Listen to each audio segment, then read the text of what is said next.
ashwagandha and why I take it daily. We're going to be talking about KSM-66 ashwagandha, which is what I have right here. KSM-66 ashwagandha is 5% with analytes, which is the major factor here that is the most beneficial compound, one of the many that's found in ashwagandha. Most ashwagandhas that you find are about 0.5% with analytes, and then ashwagandha extracts are about 1 to 2.5% with analytes, and then KSM-66 is a patented version of these that is 5% with analytes. So for all this information, a lot of the studies are going to be referencing the 5% with analytes blend, and this comes from the roots of the ashwagandha. So there's a root and there's a leaf to the ashwagandha. There's also a little fruiting body, but the root is where we're going to get the most compounds and bioavailable nutrients from. So we're going to be focusing on the KSM-66 ashwagandha with the roots.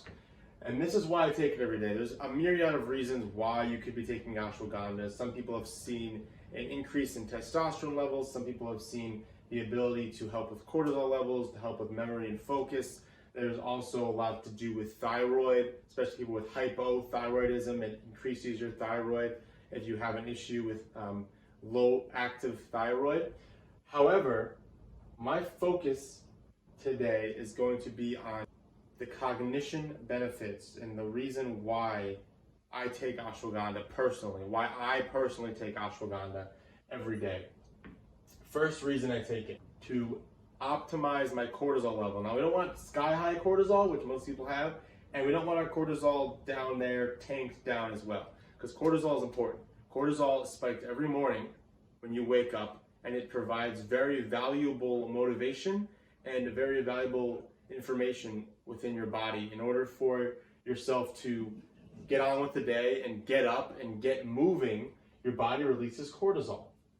So ashwagandha is found to reduce serum cortisol in people who are chronically stressed, who have chronically high cortisol, which is a lot of people with the driving, all the stress with the jobs, with stress with finances, stress with relationships.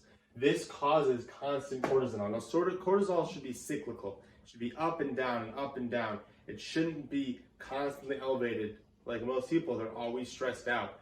And the important thing about cortisol with ashwagandha is that it helps balance out that cortisol level.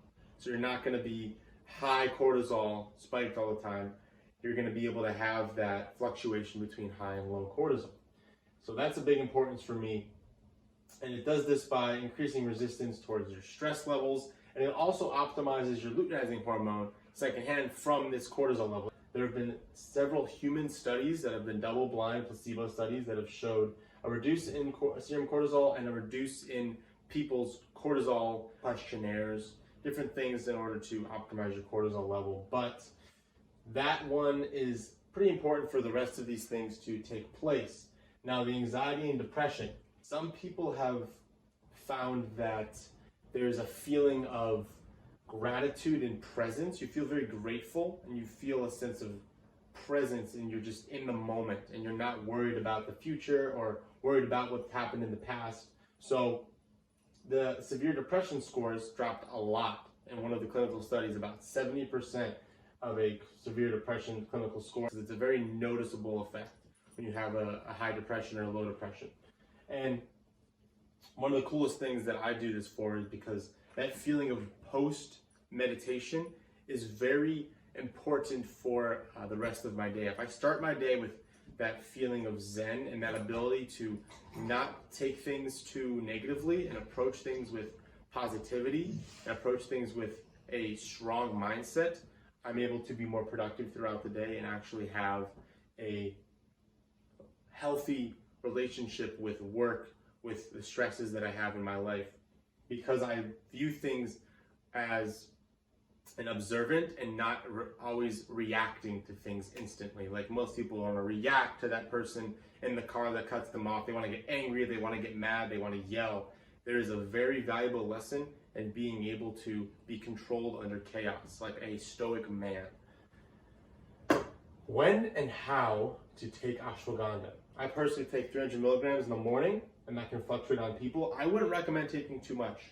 Ashwagandha is something that is going to be having different effects at different levels, and taking too much, especially for people who may be sensitive to ashwagandha and sensitive with their serotonin receptors, it could not be beneficial for them at a certain point.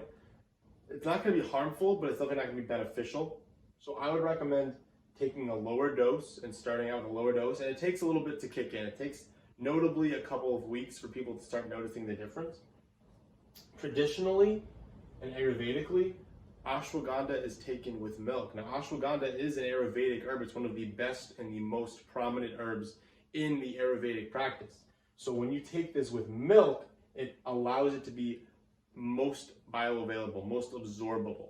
The process is with this ashwagandha is they use milk during the extraction process to get the most beneficial compounds out of the ashwagandha. So you don't need to take it with the milk directly because they already have that process within KSM 66. And this also helps mimic the body's stress hormone. There's unique compounds in ashwagandha that allow it to have effects that no other herbs or foods can have.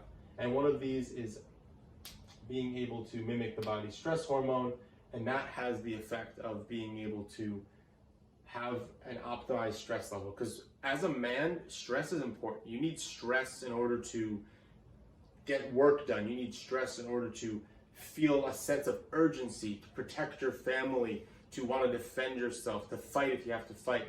So stress is very important, and being able to be controlled under stress is even more important. So that's where ashwagandha really comes in handy. That's why I personally really like taking it, because I want to feel a positive level of stress where I'm not overstressing myself, but I know that if anything happens, I can protect myself and I can learn and grow value and not just be in this constant state of relaxation or this constant state of fear, but I can balance it in between so that I can actually get things done and learn new skills to provide and to protect. Stress balance and cognition. This one is a really cool ashwagandha benefit where the serotonin and GABA neurotransmitters and receptors are actually made more effective by the ashwagandha. So they're not making synthetic feelings, they're not synthetic neurotransmitters that your body isn't producing naturally. Your body is creating these neurotransmitters naturally as it sees fit, but ashwagandha helps your body with the receptors' effectiveness. So when these neurotransmitters need to find the receptors are more likely and more effective in taking full advantage of these neurotransmitters. So ashwagandha, KSM 66 in this case, I take it once a day. It does have a short half-life of about 4 hours, but I do find it very beneficial to mix with other herbs and other blends that I will talk about soon. So that is why I take it every day. I love the benefit of being able to be controlled and calm and stoic under stress, but also be motivated and be focused on something and be able to have a drive and have a goal, but not be too stressed out and too anxious to do anything about it, or too lethargic and lazy to not do anything about it. So that's where I really find the value in ashwagandha right now, is where I personally need the most help, is being able to find something that is going to help me.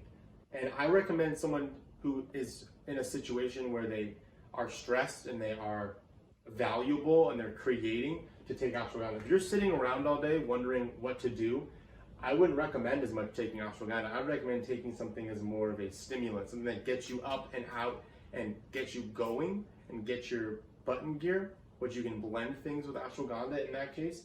But you need to have that balance. You need to have that drive to get your butt in gear, and you also need to have that ability to relax and take things in when you're doing so much and you're being so productive. You need to wind it down. You need to make sure that you're not overstressing yourself, because then you won't be able to recover fully and you won't be able to give yourself full focus and attention to what needs to be fixed, or what you're adding value in, or what you're creating, or whatever form of masculine drive that you're producing in the world. So ashwagandha, highly recommend if you're someone that is producing. If you need more motivation, which I'm also in the process of figuring out, I highly recommend taking something a little bit more stimulating, something that I will be talking about in the near future, different things that can really help you get motivating, get the gears turning so that you can start getting more work done.